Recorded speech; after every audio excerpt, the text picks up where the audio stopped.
if you're a federal judge and you piss off the president, he tweets at you and you get to keep your job for the rest of your life. If you're a U.S. attorney and you piss off the president, you get a podcast. So it's quite a different way of going about it.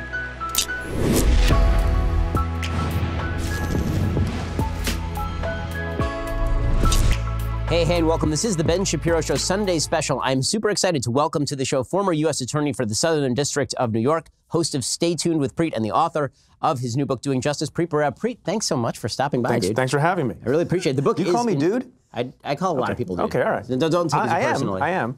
Well, good. I didn't want to misgender you or anything right at the top.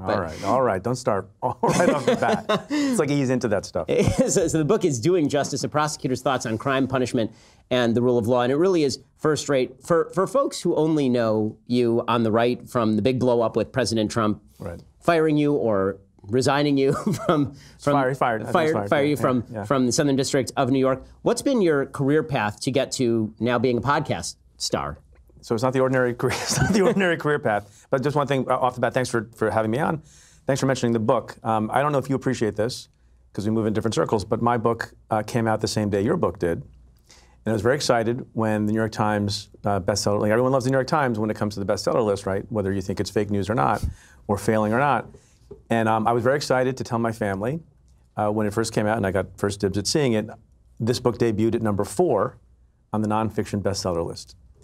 And I told my boys, and they saw the list, and they're like, great, but Ben Shapiro beat you, and you debuted at number 1. I know you're probably modest and don't want to have me remind people, but it did. And so I just want you to know I've hated you ever since. Oh, well, I appreciate... Screw you, Ben. I appreciate you mentioning that, and that does give me a surge of warmth in my heart. Why don't you tell me about how you got into the podcasting space? So I spent my whole life as a lawyer and wanted to be a lawyer, from fairly early on. Stereotypically, my family, Indian American immigrant family, my dad was a doctor, was a pediatrician. He was born in India, I was born in India, I'm an immigrant myself. And the dream for him, like it may be in a lot of immigrant families from that part of the world, not to overly stereotype, but was for his kids to become doctors. It was me and my brother, and I was not so good in chemistry, I was not so good in other sciences, not bad in biology, but my path was towards the law, because I thought that would be the best way to make a contribution. And then the kind of law I wanted to practice after being in private practice for 6 years was to be a prosecutor, because I thought it's the best use of whatever skill set I had as a lawyer to do good and to protect the community. And uniquely, I think, among sets of lawyers, and I have great respect for lots of different kinds of practices that people engage in, or even when they leave the law. But unlike a lot of lawyers, you don't have to make an argument you don't agree with. You don't have to take a position that you think is not just. Your job every day is to either bring a case if you think it's appropriate to do so, and if you don't think it is, then you don't do that. I had an interim period of time where I worked on the Senate Judiciary Committee from about 2005 to 2009. Then I became the U.S. Attorney. And then, as you have alluded to, the election went away. A lot of people didn't think was going to happen. President Trump got elected, and I assumed I was going to be out of a job at some point through a normal transition process. And then I wasn't, because through Senator Schumer, he asked me and then asked to meet with me personally at Trump Tower on the 26th floor, personally asked me to stay on for whatever reason we can talk about or not talk about. Some months later, in March of 2017, lots of people were asked to resign. I wanted to make sure that I was being fired. I refused to resign for a reason we can also discuss. And then I was gone. And then the question is, you're a lapsed lawyer too. Do you go do the normal thing that people do, which is go to a big law firm, which pretty much everyone in my position as the U.S. Attorney in the Southern District goes and does. Based, I guess, a little bit on the circumstances of my departure and for some other reasons, people were interested in having me write a book, which is really not about the circumstances of my firing at all. I think Trump appears less in the book than a lot of other people, most other people.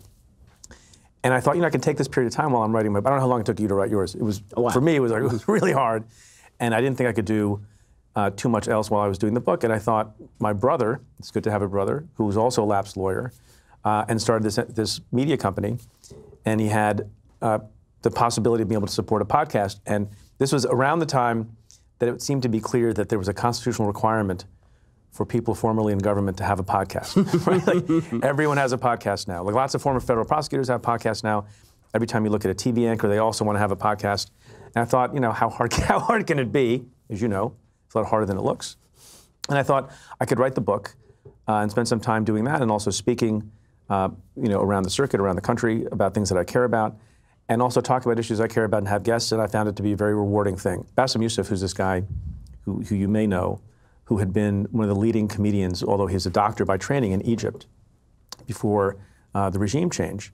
And he was being harassed a lot for being this outspoken person exercising his right of free speech, which was not the same as we have here when he was in Egypt.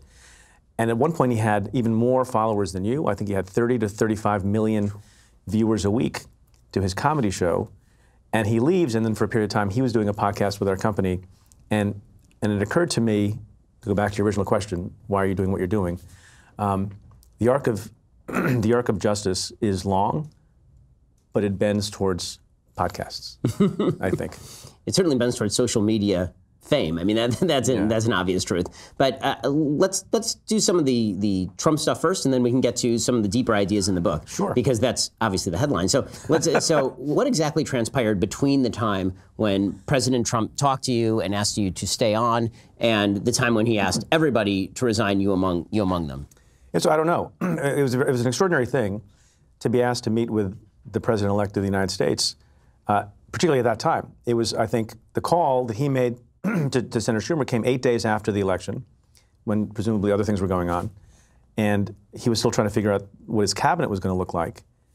And then he asked me to come meet with him, which I did, at a time when he still hadn't picked his Secretary of State. That was the week when, I think a day or two before, John Kerry had met with him and they had that famous dinner where the president has, as normal, I think, well-done steak with A1 sauce or ketchup, and a Coke. So it was an extraordinary thing that you've not seen before, because usually these things are handled out of the Justice Department. I never met with President Obama. He never called me once. Never had a solo meeting with him ever during the 7.5 years that I served under him, 7 years I served under him. So, it was a compliment, I thought, to the office. I thought it was a compliment to the work that we had been doing and his appreciation of the work that we had been doing. So the weird thing that happened that I've talked about on Stay Tuned, my own podcast, is he began calling me from time to time, which is odd. In the middle of the meeting, and by the way, I made this very clear. He was very gracious. He was very warm. He was very nice about everything. Said he'd followed the work of the office. It is still a little strange that he's asking to meet with me. And I was prepared, as other people have said they were prepared to do, Jim Comey, whatever you think of him, to walk out of the room if he said something untoward or he crossed some line, which he did not do. But at some point in the middle of the meeting, and Steve Bannon was there. Remember him? I do. And Jared Kushner was there.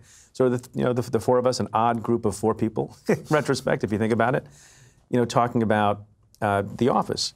And at some point, Donald Trump, the president-elect, pushes a Post-it pad over across the desk and asks me to put my phone number on it, my cell and my office number. So I'm like, the president-elect is asking me for my digits, which is kind of strange. And I'm thinking, someone must have my phone number because someone arranged the meeting through a phone call. So I didn't quite get what that was about. Nobody seemed to think that was odd. And so Trump does his thing, man. Now it makes a lot more sense. Now we know about the calls that he makes. We know that he will call the Park Service and he picks up the phone, and that's sort of an MO for him.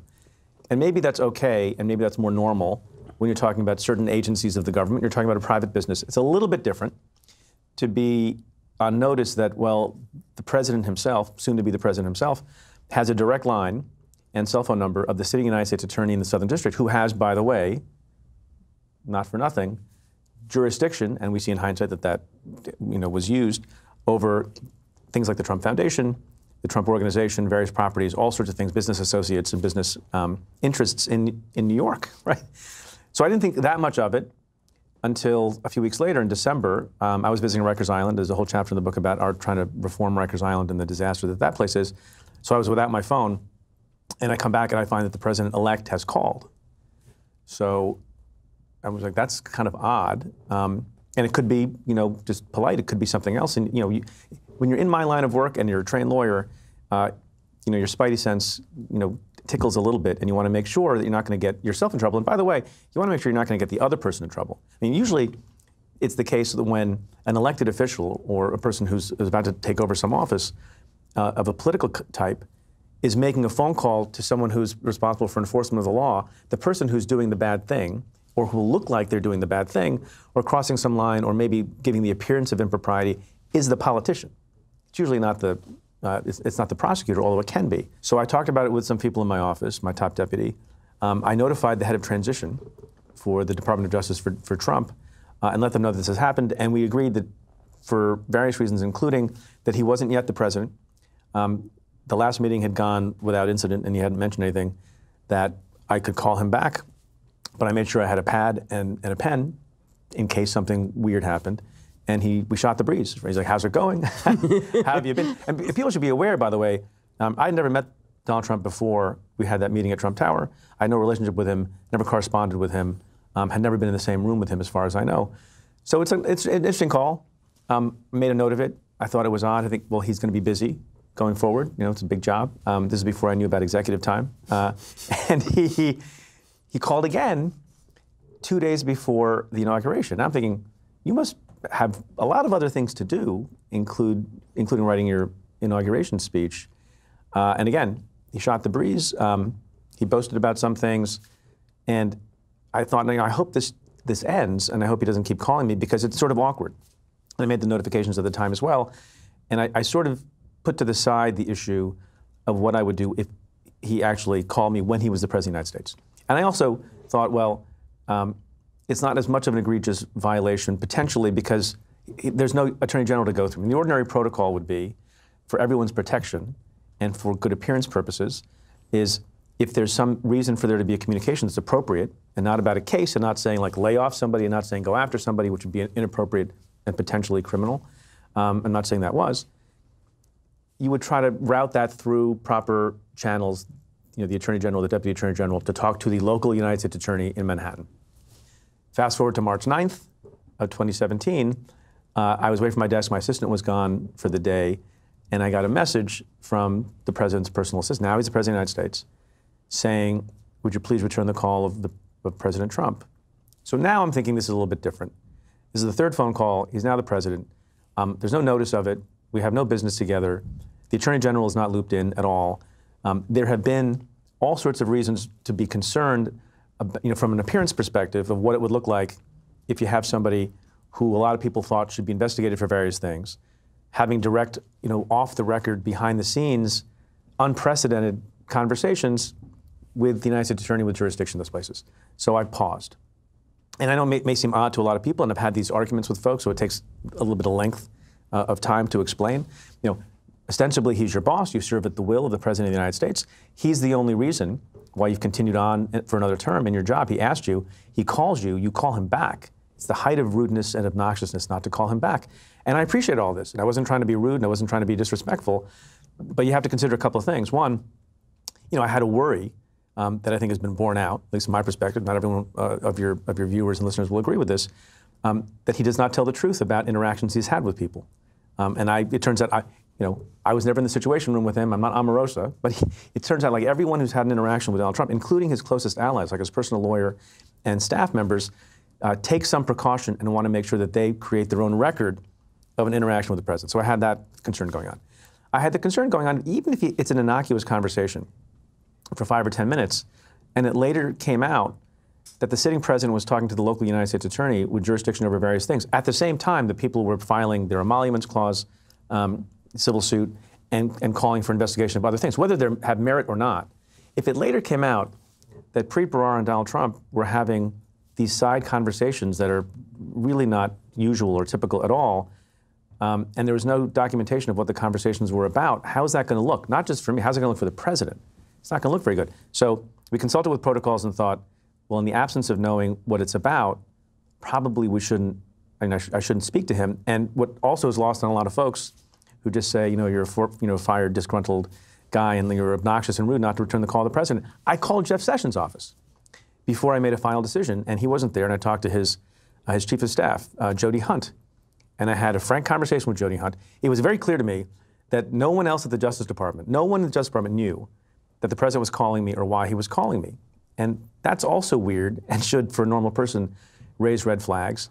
And he agreed with me that not knowing what's going on, again, for the protection of the president and the White House, probably best to say, unless you know what it's about, unless it can be arranged through proper channels, and when Jeff Sessions is back in town, it's the wise thing not to talk directly to the president. And the other thing that's hanging over all of this, which people maybe forget, when they say, well, the president doesn't know protocols and he's just being the kind of guy he is, he does.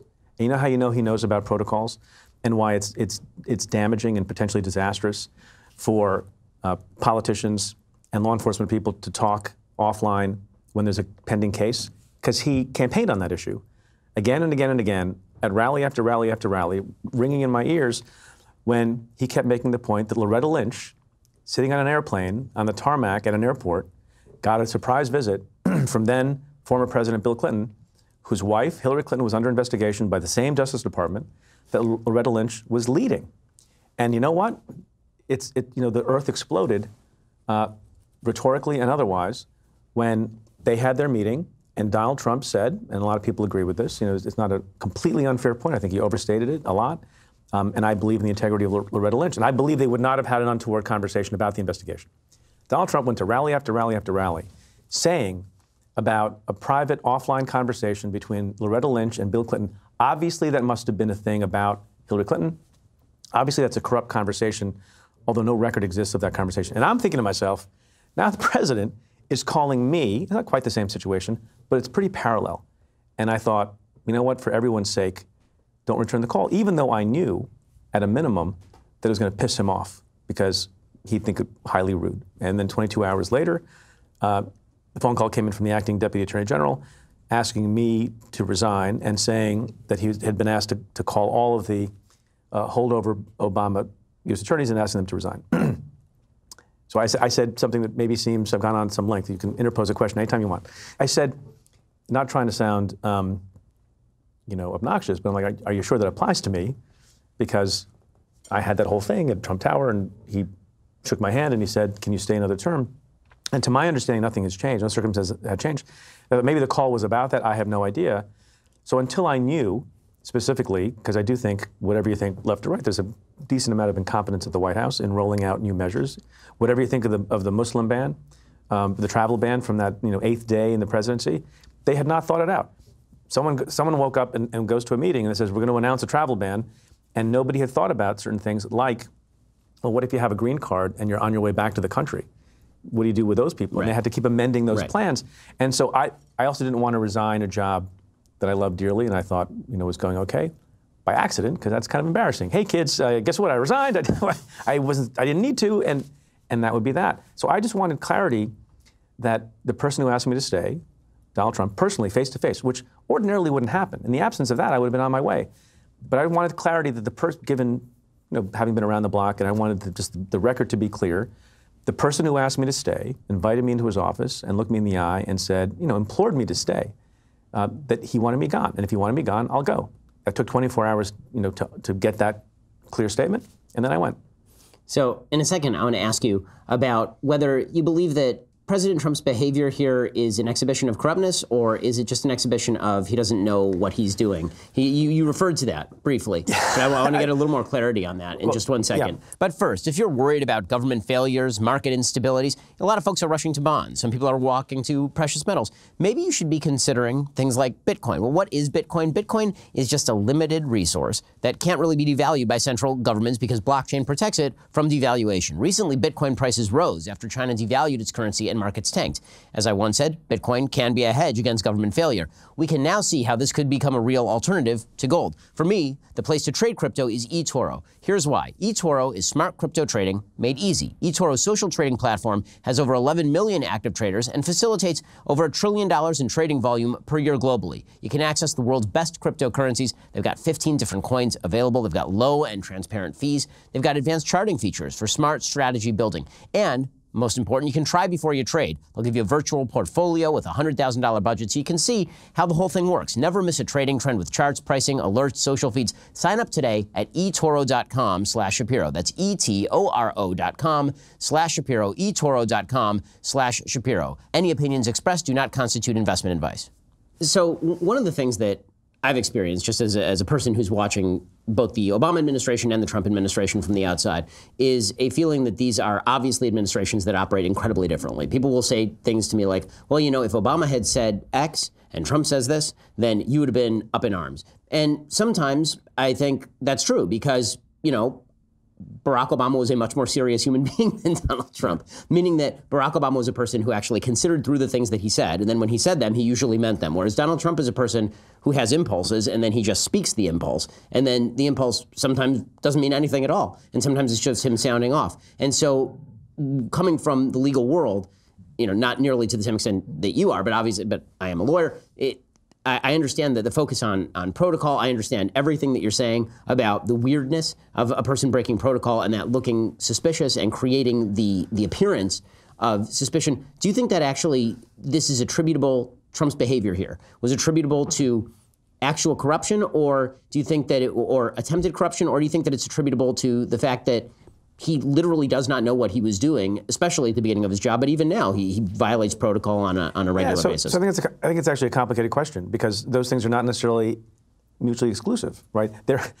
In lots of cases, whether you're talking about political corruption or you're talking about bank robbery or anything else, there can be a combination of actions that people take that are, with intended purpose, corrupt purpose, and also a lot of incompetence that goes on. And so you can read things into people's behavior that are maybe, unfair to read into their behavior. If you're asking with respect to me, I've never made any accusation or allegation at all that anything with respect to my dismissal was untoward or corrupt or to stop any investigation or anything else. I don't know. What I do believe to be true, as I said in relating the story about Loretta Lynch, is that I think we give Donald Trump not enough credit when we say, well, he's new, he doesn't know what he's doing, because he knew to attack Loretta Lynch for doing precisely what he was essentially asking me to do, which is to have separate conversations with him. The second thing we know is, in hindsight, if you credit it, which I do, is that on more than one occasion he met alone with Jim Comey. And one of the times that he met with Jim Comey, then the FBI director, what did he do first? He kicked everyone else out of the room. And he said, again, if you believe it or not, I leave it to other people to decide that. But the allegation is he kicks everyone out of the room. Why do you do that? Because common sense tells you because you don't want them to hear the thing you're saying, because maybe you have some consciousness that it's a bad thing to do, and says, can you lay off Michael Flynn? Or can you offer me your personal loyalty? So, to that extent, I think when we ask the question, does he know what he's doing? I think in some regard he does. The other thing I'll say about his interactions with me, and I don't want to make this about me, and the book has nothing to do with that stuff, because there are bigger issues in the world, and I bear no ill will to anyone based on my departure. I've had a great life. I did that job longer than I had any reasonable expectation to do it. Dream job of a lifetime, 7.5 years. But he operates in a certain way in business, transactionally. And based on what I've seen and how he deals with other folks, I don't know that he was going to say anything untoward in that call. What I believe in, and it's my reasonable speculation, that had I indulged it, right, and taken the call and said, hey, what's going on, and developed a personal, separate, odd, secret relationship, so to speak, because we're not going to be doing a press conference on the fact, we're not going to do a readout of my call with the President of the United States, like leaders of countries do. But if I had continued that, and based on what I've seen for 2.5 years since that time, what's the likelihood? You tell me. What is the likelihood? It is a fair criticism. That 6 months later, 7 months later, he hasn't referred when to the someone's looking at Michael yeah. Cohen, and he's not going to call because he's like, I'm a team player. He cultivates people. He was trying to cultivate Jim Comey. I think he was trying to cultivate me, and maybe the call would never have come. But you never know. And months later, when I'm looking at something, or he has someone that he's unhappy with, would he think to make sort of an odd remark and say, what's going on with that case? And by that time, by the way, what does it look like? You've taken 4 calls from the president, you've been chummy with him, maybe you met with him in the Oval Office, maybe you had dinner if you're the U.S. Attorney or the FBI director or whatever, and now you say, Mr. President, now you've gone too far, and you sound the alarm bells and you go to the Inspector General or whatever and take whatever precaution you need to take. You don't have a lot of credibility then. It's really important to have distance and independence, I think, in these matters, so people have some faith and confidence. So, yeah, on the one hand, I think he blunders forward. On the other hand, I think he's more cunning and conniving than people think. And whether or not that's true, you still have to protect yourself and your own credibility in your job. So for me, look, the Mueller Report, we can talk about that also. There's lots of things people like and don't like in it. But the one thing that you see in the Mueller Report over and over again, just continuing this theme of conversations, Donald Trump's own hand-picked lawyers and staff, you see in the report, tell him over and over again, please don't call. Right, stop. could you please don't call Jeff Sessions about that. Please don't have this meeting with Jim Comey. Just don't do it. So it's not like Preet Bharara, appointed by Barack Obama, who is now a critic of the president, saying, oh, it's a terrible thing, he made those phone calls. His own people were telling him over and over and over again, there's some things you shouldn't do. So this raises a slightly different question, but I think but institutionally related, and that is, what should the relationship be like between the president and the DOJ generally? So there's been a lot of criticism of, for example, Bill Barr and his relationship with the president, particularly in the aftermath of the Mueller report. But people on the right, I think correctly, point out that Eric Holder declared himself Barack Obama's wingman as the Attorney General of the United States. It was a bad thing to say. He shouldn't have said that. And there was this feeling that, I mean, obviously the president does get to appoint the Attorney General, that under unitary executive theory, all these people work for the president. So how independent should the DOJ really be from the president of the United States, given the fact that that effectively means they're not answerable to anyone? I mean, if they're independent of the president and they're independent of the legislature, how does that work? So I think it's both complicated and also very simple, right? And I think people conflate two things. You have all these agencies in the government, and they're supposed to put forward the policy and the priorities of the president. That is the president's right, and he chooses the heads of those agencies with advice and consent. The Senate has to approve, so it's not, you can't do end runs like he's trying to do with vacancies. The Senate has to be involved. So he doesn't get his full unadulterated choice for every position in government, but he gets a lot of deference, and every president has. The problem is that the Justice Department doesn't have just a policy function. It has uniquely, pretty much, an enforcement function, right? So perfectly appropriate for the President of the United States, no matter who the Attorney General is or who the FBI director is, to have regular contact about keeping the country safe, about saying, talking about if there's an epidemic of gun violence. Hey, Mr. Attorney General, what's going on with this? Are we expending enough resources? Should we go to the Capitol Hill and ask for more money? Should we be adopting different legislation? There's a lot of back and forth between subdivisions of the Department of Justice and the White House to talk about what laws they can both get together and support to make sure that we're being protected against outside threats, national security, protecting the homeland. There's an important reason why the president gets briefed every day. And the FBI and the Department of Justice are a part of that. All of that is good. All of that is appropriate. You wouldn't want that to go away. I think that would be a disaster for public safety, for the country. On the other hand, what you cannot have and what you should not have is not just from a president. No senator, no governor, no mayor, no president should ever be able to pick up the phone and, with the weight of that office, direct, I'm going to make the U.S. Attorney for a moment, U.S. Attorney Ben Shapiro, hey, I want you to prosecute that guy named X because I don't like him. I mean, I'll just make it a more extreme example. Everyone, I think, understands that if the president calls up and says, go prosecute that person, which, you see echoes of that, that's bad. Or to be inquiring as to the timing of cases because it might help them for political reasons.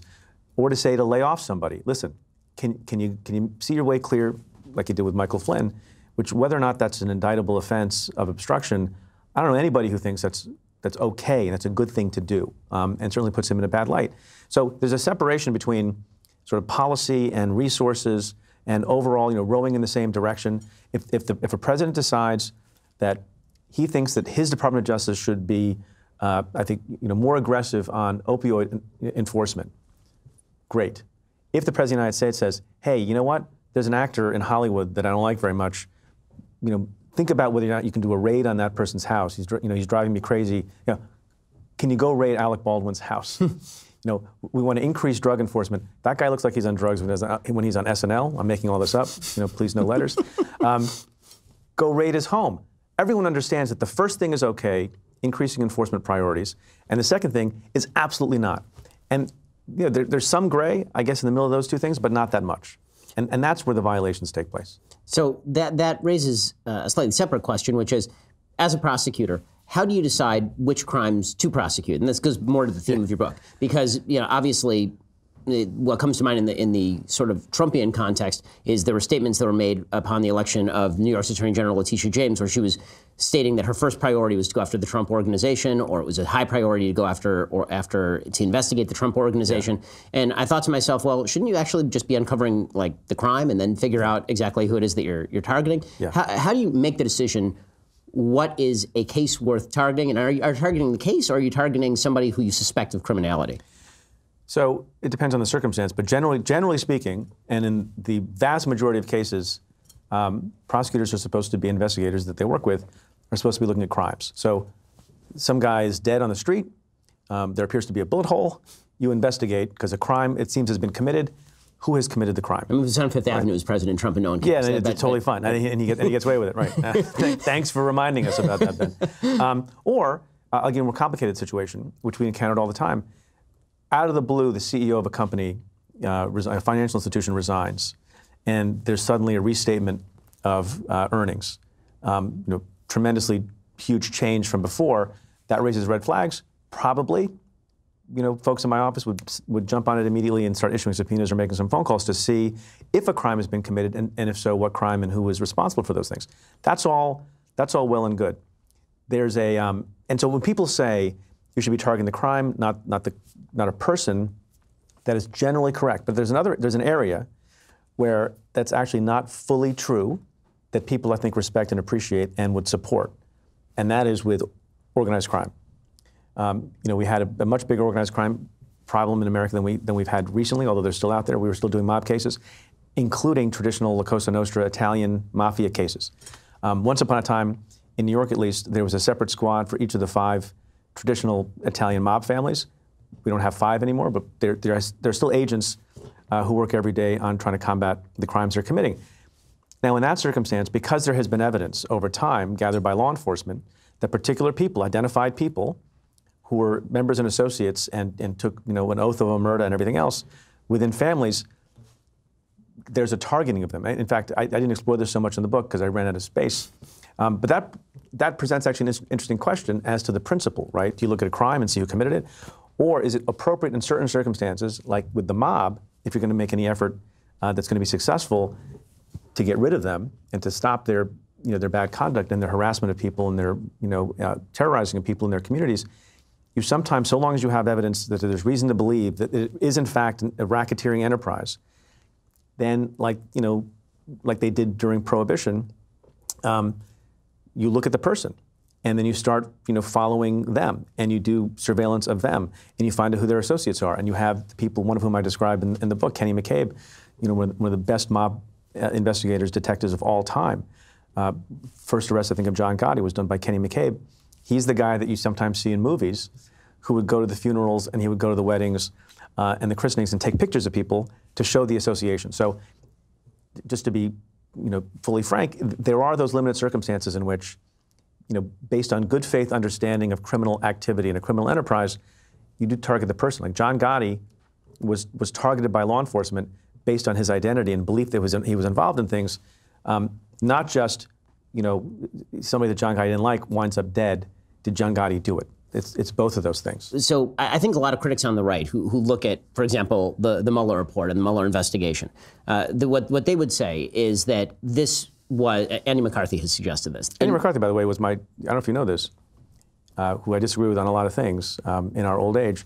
He was one of my first supervisors at SDNY. Oh, yeah, I think you told me that at one point. And so he's made the case that the Trump-Russia investigation was initiated in bad faith, that it was basically initiated in an attempt to dig up material on Trump's team, and that it was out of control. Now, he and I actually disagree on some of this. I've suggested that I think that it was probably initiated in good faith, and that even if there is evidence that the FISA warrants were later exaggerated for purposes of going after Carter Page, for example, or if I feel that the obstruction investigation that was an outgrowth of the Trump-Russia investigation became the center of the investigation as opposed to the original counterintelligence. That's sort of my take.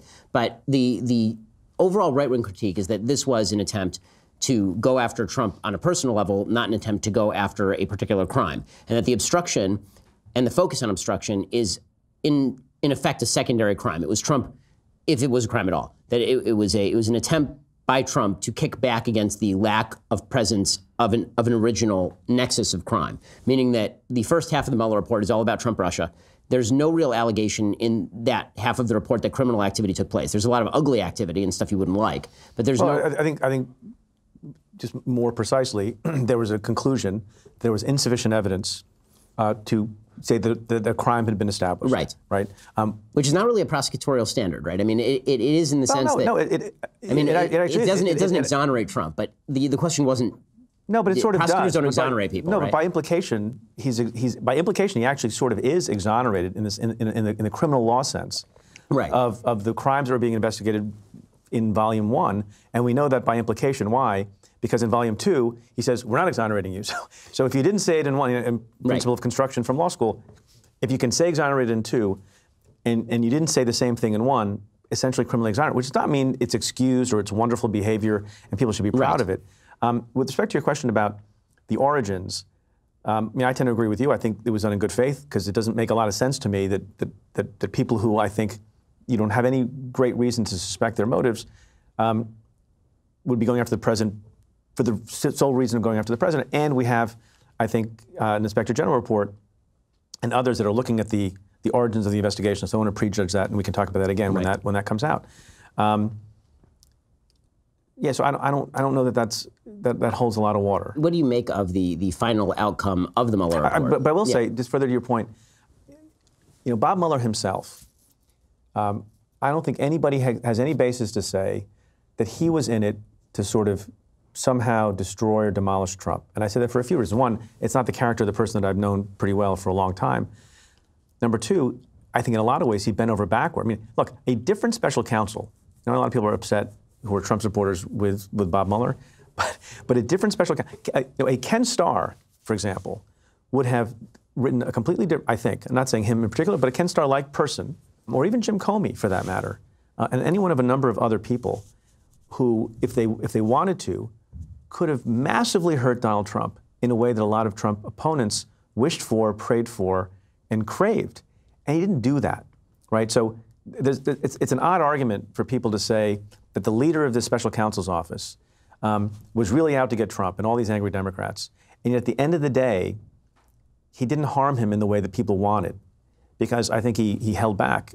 He held his fire. People would ask me the question, and I would try to correct them, because I think you're right to worry about this issue, because too many people in the country, whether they don't like Hillary Clinton or they don't like Donald Trump, they will chant lock him up and lock her up because they want their prosecutors in these high stakes cases to be substituted for a political result, right? They're relying, what couldn't happen at the ballot box. It's a deus ex machina. They're looking for something. Look, people all the time. I say, that's not what Mueller is in it for. People would ask me the question, do you think Mueller is going to get Trump? I said, I don't know what that means, but that's not his job. And if he's thinking about it in terms of getting Trump, then he shouldn't be in it. His job, going to what you're saying first, was to see what the truth is, see what the facts are. There was evidence, and I think nobody disputes this, and it's now been basically confirmed by everybody, although Trump seems not to like the conclusion. There was Russian interference in the election.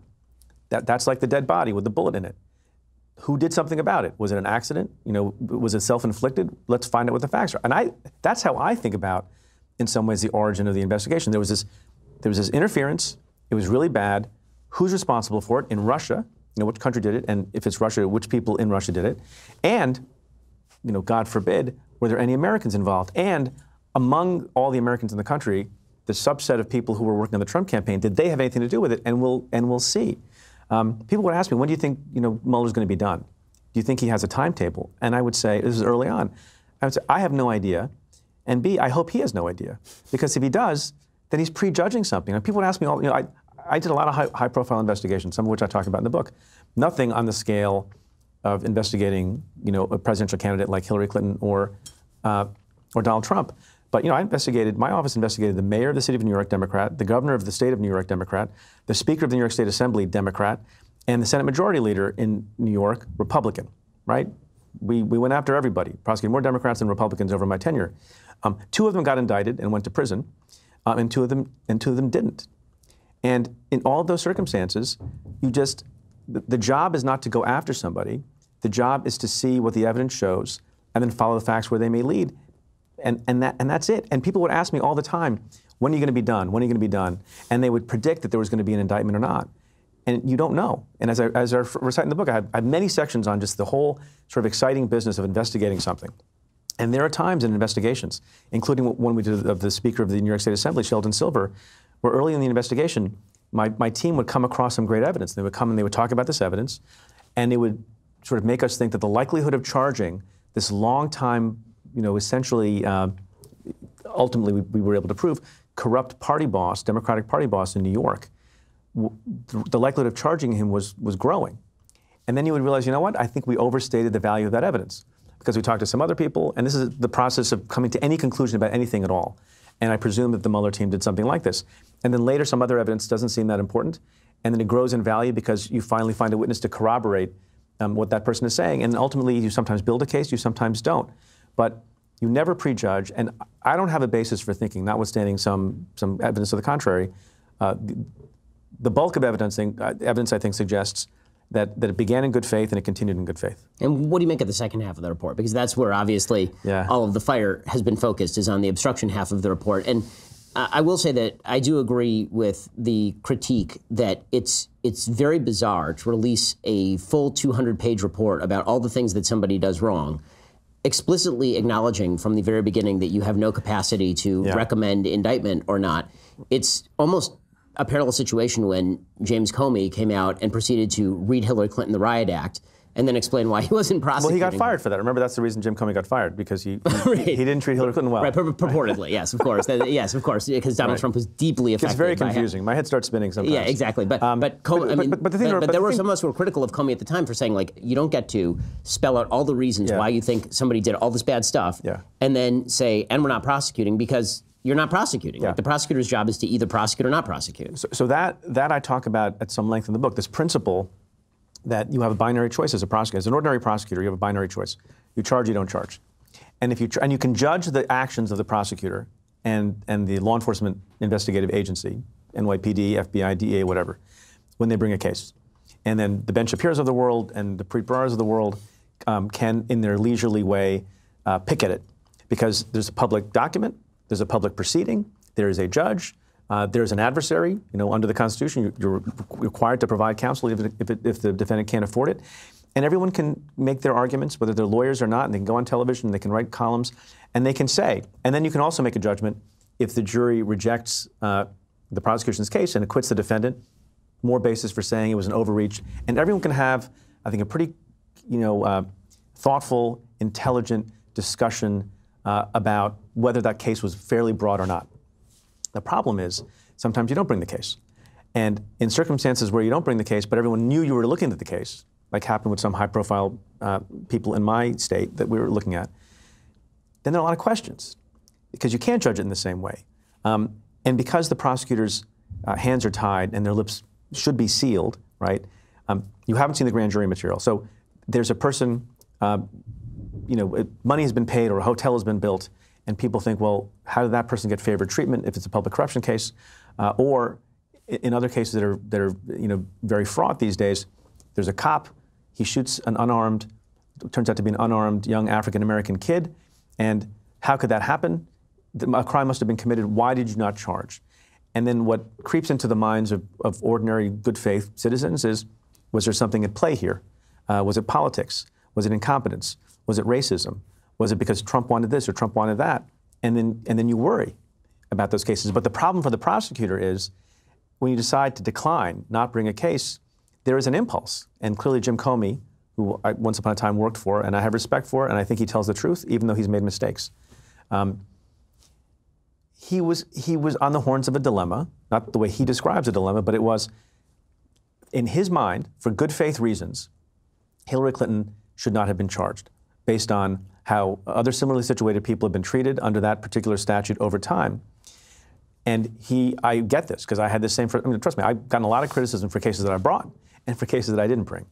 And he thought to himself, look, if people just understand that I'm a good faith actor here, and the FBI, which I love and adore and appreciate and respect, revere even, they didn't do anything wrong. Like, what bothered him, I think, and it's bothered me many times in cases that I have had to oversee, I don't want them to think that this was political. I don't want them to think they didn't do it by the book. So I'm going to say all this stuff and be fair, be open about it. That gets you into a lot of trouble. When we close those cases, learning a little bit from that example, or confirming our view from that example, when you close a case that everyone knows has been opened, especially when it involves a political figure, and people have views about that person, not based on the law, not based on some transgressions, but based on their view of whether or not that person should be in office or not, because they like their policies or not, or they trust them or not, or they voted for them or not, you got to keep your mouth shut, because it causes a lot of problems. But it does lead to, unfortunately, I don't have a solution for this or an answer to this, it leads to this dilemma where people can't fully trust the decision to decline. Now, that's the case with all ordinary prosecutions. And the way I distinguish Mueller, a couple of things. First, remember, Mueller didn't release the report. President Trump's, alleged buddy, Bill Barr, released the report. Bill Barr could have come up with some reason, because he doesn't seem to mind criticism too much, even though there was a full report that was written by Bob Mueller to Bill Barr. Remember, we've gone so far in this whole process that people have forgotten that one of the original worries that a lot of people had was, is any of the report going to become public? Is all of it going to become public? Is Bill Barr going to, shut it all down? Right. Bill Barr made the decision to take this, explosive report, in particular Volume 2, and put it out in the public. He did a summary, which he did very cleverly, I thought. Then he puts out the whole report. So it was not Mueller. Now, Mueller clearly may have expected that it becomes public or not, but his mandate, Bob Mueller's mandate, is a very odd thing, right? I guess my question is more about the mandate than it is about Mueller's activity. Meaning, at a certain point, shouldn't Mueller, at the very outset, if he really believed the DOJ regulations prevented him from recommending or not recommending prosecution, and that the president can't be prosecuted so long as he's in office anyway, shouldn't he have just said, so what am I doing here? Like what? Well, so the reason why... You never investigated a case you weren't allowed to prosecute. No, look, correct. And I have memos like that, and those memos get written all the time. I have lengthy memos that I read all the time. The difference was, in the ordinary case, and we'll get to why that's not ordinary, in the ordinary case, you're absolutely right, and people should understand this, we're investigating the mayor of a town, for example, or a police officer or someone else, and there are considerations on both sides, and my team would put together a memo, and I would read it, and at the end, there would be a recommendation. We would have a discussion. I would say, like, you know what, I don't know that there's enough evidence on this stuff. Can you flesh this out more? Can you maybe show me a videotape of that transaction or whatever the case may be? And then you decide. And you either charge because you think you have enough, or you go home, and nobody ever sees that memo. There's no requirement for anybody to see that memo, because you're talking about an ordinary citizen.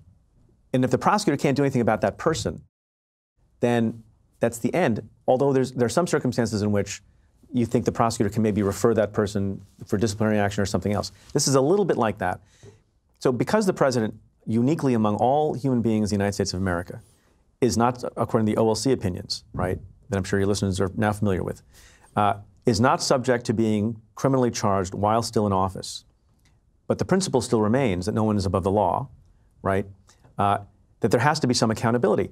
Well, unlike the random people that I'm talking about in my hypotheticals, who can't be subject to any other accountability, the president can be. On the one hand, he has this shield, which is the OLC opinion.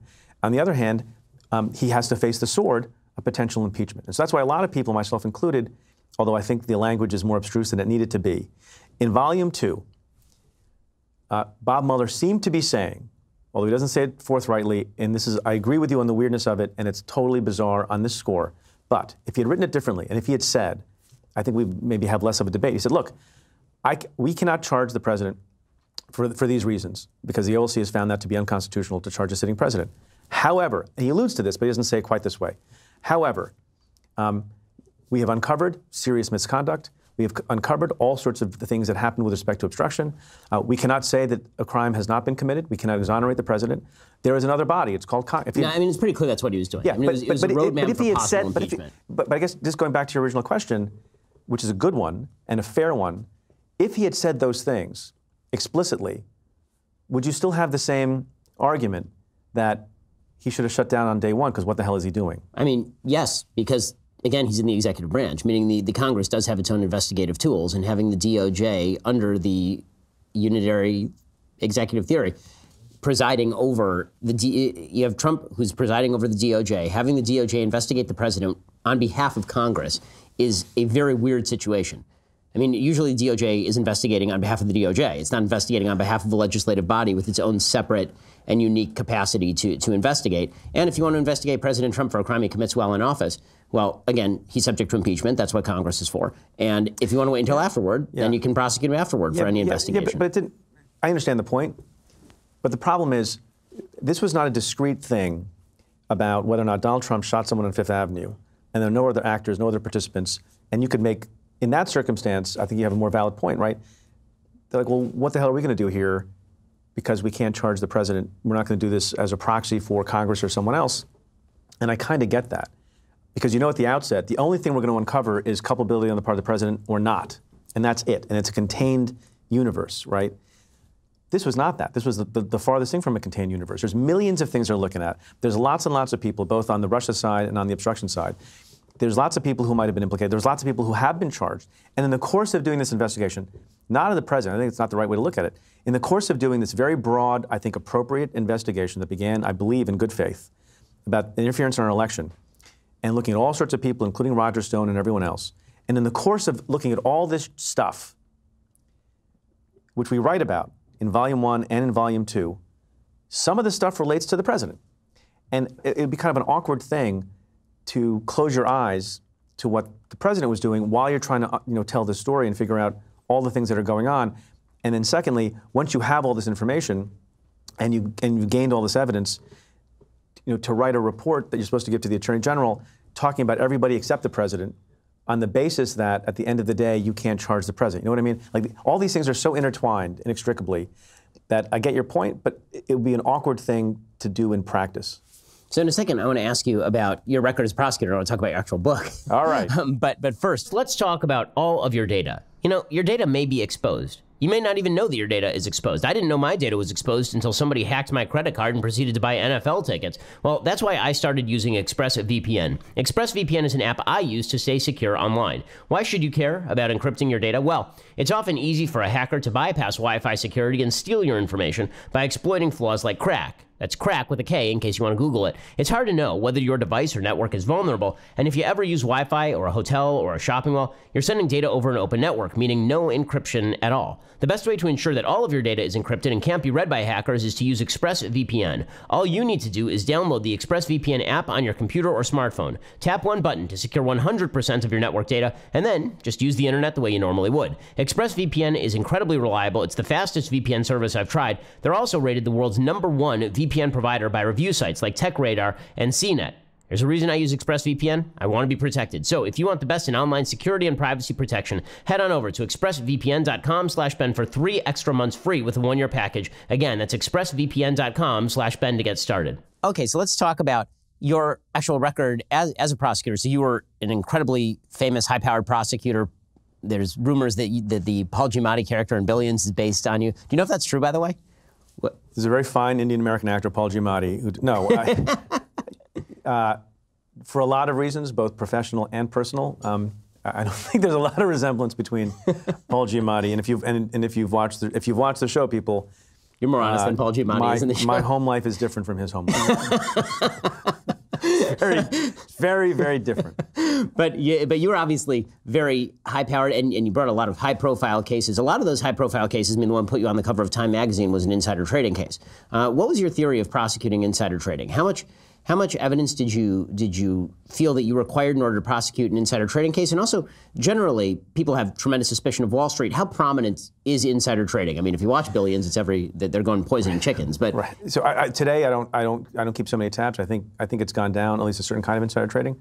So there are a lot of people who suggest that insider trading is a victimless crime. I don't think that's true. I think you can have the victimization of companies whose private information is being sold on the on essentially a black market. Material non-public information is being given to other folks, which undermines the integrity of their numbers. There are also, by the way, depending on the nature of the trade, there are people on the other side of the trade.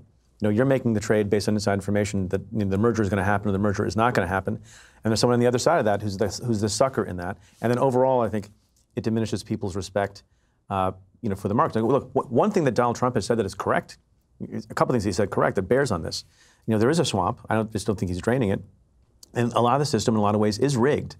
And a little bit, I was surprised at how much attention was brought to bear on the insider trading cases. I've always said, they're not the most important cases we did. Nobody died, but they were important. And I think part of the reason people paid a lot of attention to them is people get very upset, and it resonates with them when they see people of privilege and wealth, which a lot of these people were, if not all of these people. I mean, there was a billionaire named Roger Redden, had $1 billion. Do you have $1 billion? I do not. Close. Unfortunately, not yet. With this empire, you don't. One day, I mean, if you can advise me behind the scenes on how to conduct this insider trading of which you speak, then one day. But you can just claim you have billions. That works too, and then just say your tax returns are under audit. So I provide that. Perfect. Template. So I'm a billionaire. I provide that template. But there's a person with $1 billion, and he's still cheating to make a few extra $1 million, and that makes people really angry.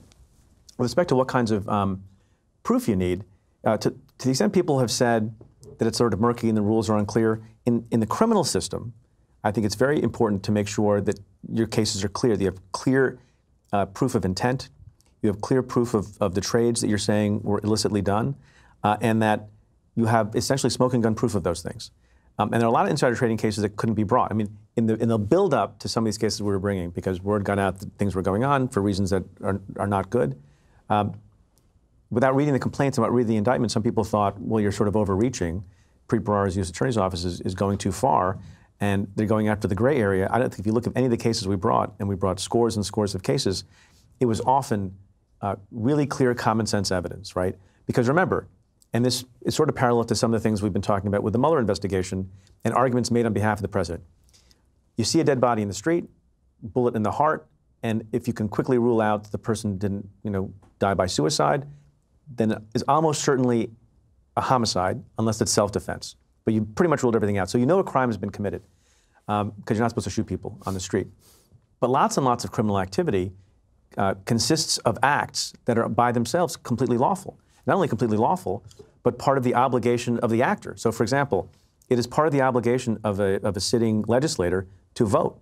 It is part of the business plan, and perfectly legitimate capitalist business plan for a hedge fund to trade, to buy a stock, to sell a stock, to go long, to go short. All those things are legitimate. The thing that makes those cases hard to prove without some smoking gun proof of intent, what's in the head, is that they can say, look, we have this research. There were good faith reasons why we bought this stock. So it's actually an incredibly hard case to make unless you sometimes have an insider. I'll give you an example of a case. And people would say, how do you know, a version of the question you just asked me, how do you know when you have enough to bring a case? And one I talk about in the book, we had a guy who, in the wake of this big Wall Street Journal article that broke on a Friday evening, where the reporter in that story said that at our office, the U.S. Attorney's Office and the FBI together were bringing massive insider trading cases in the future. A guy who had been engaging in insider trading Don Langell, decided that he was going to take the flash drive on which he had inside information and smash it to pieces and get rid of it. We had no idea that that happened, and would never had any idea that that happened, except for the fact that later, as I describe in the book, there was another guy who was his best man who decided to flip when approached by an FBI agent who was leading these investigations. And when that guy flipped, months later, he went to the apartment of the person who destroyed the evidence wearing a wire.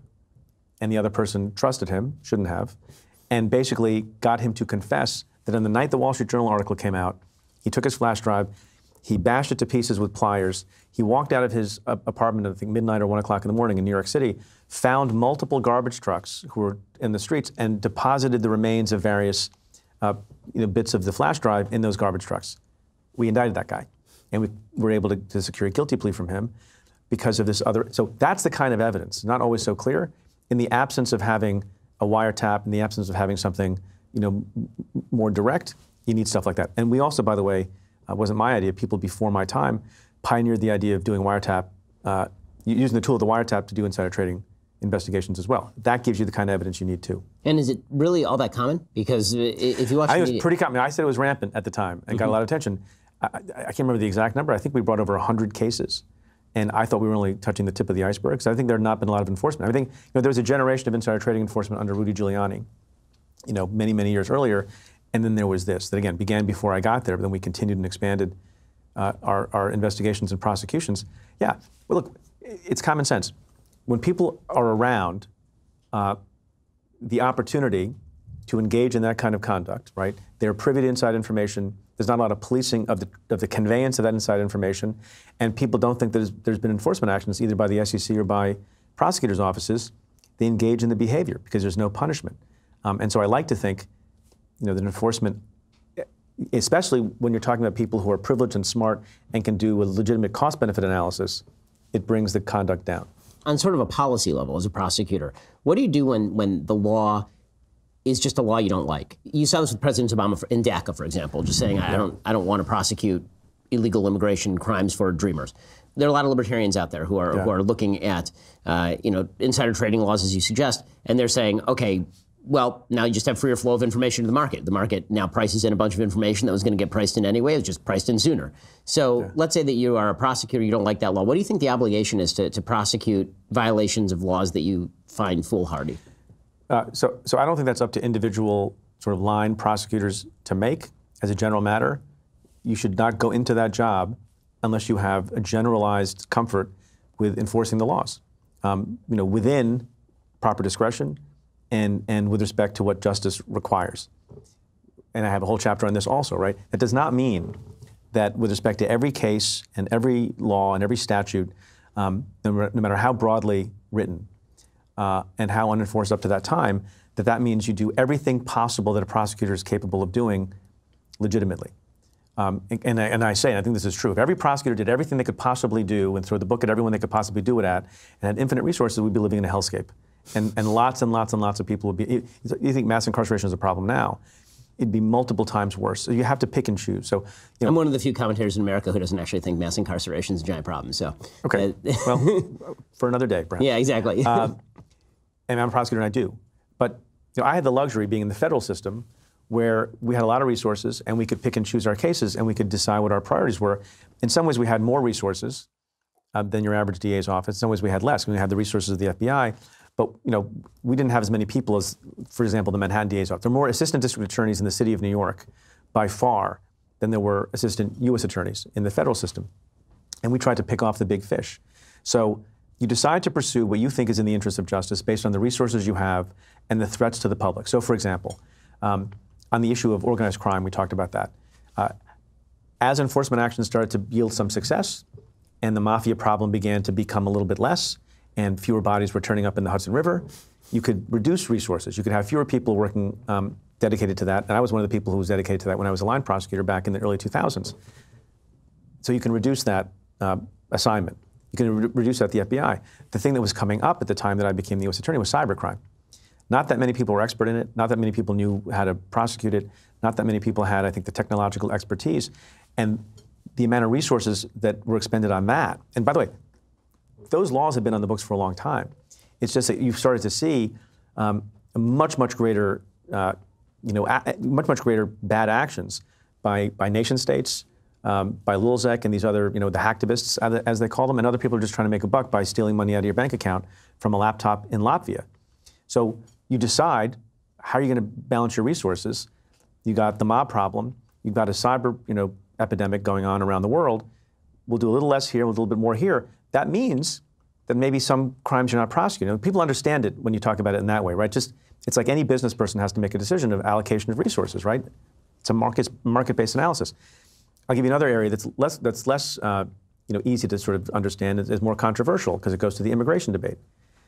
So I don't think of it as you can just sort of forget about a law because you don't like the law. You have to think about, given the resources you have, should you be expending time and energy in a particular way? So there's lots of debate about the border and the separation of children from their parents, which I think is a terrible thing and doesn't have to be done that way. These laws have been on the books for a long time. People keep talking about there's a law 1325 and there's a law 18 U.S.C. 1326. One is about illegal entry. Right? You come across the border, you're not a criminal, you've never been in the country before, should you be thrown in jail, should you prosecute that? And there's a debate among the Democrats, which a little bit is an idle debate, I will say, on whether or not you should repeal 1325 and should that be dealt with civilly or not. And then you have subsections of 1326, which is the most relevant to our practice. You have a provision that says if you have been in the United States and you're undocumented, and you committed a crime, a felony, aggravated felony, and then you have been prosecuted for it, and then you were deported, and then you now come back into the country, you can be prosecuted for that. Now, when you're deciding in New York City, where you have Wall Street crime, and you have terrorism, which is a huge priority, and you have cybercrime, and you have the mob, and you have political corruption, all those things, and you have only 165 assistant U.S. attorneys, how much energy are you going to expend prosecuting a human who literally did nothing other than come across the border and expend the resources of the government, expend the resources of the Bureau of Prisons, as opposed to just kicking them back out of the country? How do you pick and choose among that category of person who's violating either the weakest section of the statute versus the strongest? And before I got there, this is under Republican administration, the policy decision was made just in terms of proper exercise of resources and exercise of discretion that we would prioritize the prosecution of people who were in the country who had already been kicked out after committing a crime. And we don't have the time, in the same way, and that might be controversial to some people, and they might say, well, you don't like the law or you don't like the immigration policy. It's really a common sense application of principles of resources to the problem. Nobody thinks twice if you say, and a lot of offices had this threshold, so you prosecute credit card fraud. Right? And often it's the Secret Service, sometimes it's the FBI. And they would say, well, you know, depending on how much credit card fraud or bank fraud was at issue, we'll take the case. Nobody's taking the $340 bank fraud case. It's not because you don't like that law. It's not because you think that's not worthwhile. It's not because you don't feel bad for that victim, because maybe the person doesn't have a lot of money. $340 is a lot for them. But every agent I put, because it's the same amount of investigation often, I put an agent and an AUSA and a paralegal and a secretary on the $340 credit card fraud or bank fraud case. How many $1 million cases, because there's plenty of $1 million cases, I can't do. So in some ways, I think we over-politicize because everyone is so into politics and about, you know, Trump and not Trump and about immigration and the border and everything else. I think we should allow local prosecutors, U.S. attorneys or otherwise, to exercise, as long as it's in good faith and it's based on reason and rationality, which I think we both like, to decide, are we going to spend our time going after turnstile jumpers, or are we going to spend our time going after, you know, domestic violence, if you're a DA, for example, or in my office's case, going after people who just, their only potential crime is that they're in the country and they shouldn't be, and they have no record. Because there's an opportunity cost. And people forget that when you make decisions like this, there's always an opportunity cost. Like there is an opportunity cost, separate and apart from, I think, you know, the violation of decent standards and all of that. There's also, to speak in market terms again, an opportunity cost at the border. If you're having people spend all their time prosecuting those kinds of cases because you believe in a zero tolerance policy. So in 1 second, I have one final question for Preet Bharara. That question is President Trump himself a threat to the rule of law? But if you want to hear his answer, you have to be a Daily Wire subscriber. We ask a sexy question, so you go subscribe. Go subscribe at dailywire.com. Click subscribe and watch the rest of our conversation there. I really appreciate you stopping by. It really has been a pleasure. And congratulations on the book. It's called Doing Justice, folks. You should go pick it up. And listen to my podcast, too. Oh, of course. Stay tuned with Preet Bharara. Right. Go check that out. Thank you, sir.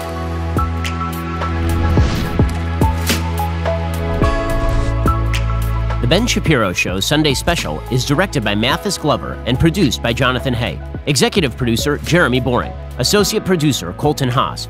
Our guests are booked by Caitlin Maynard. Post-production is supervised by Alex Zingaro. Editing by Donovan Fowler. Audio is mixed by Mike Coromina. Hair and makeup is by Jesua Olvera. Title graphics by Cynthia Angulo. The Ben Shapiro Show Sunday Special is a Daily Wire production. Copyright Daily Wire 2019.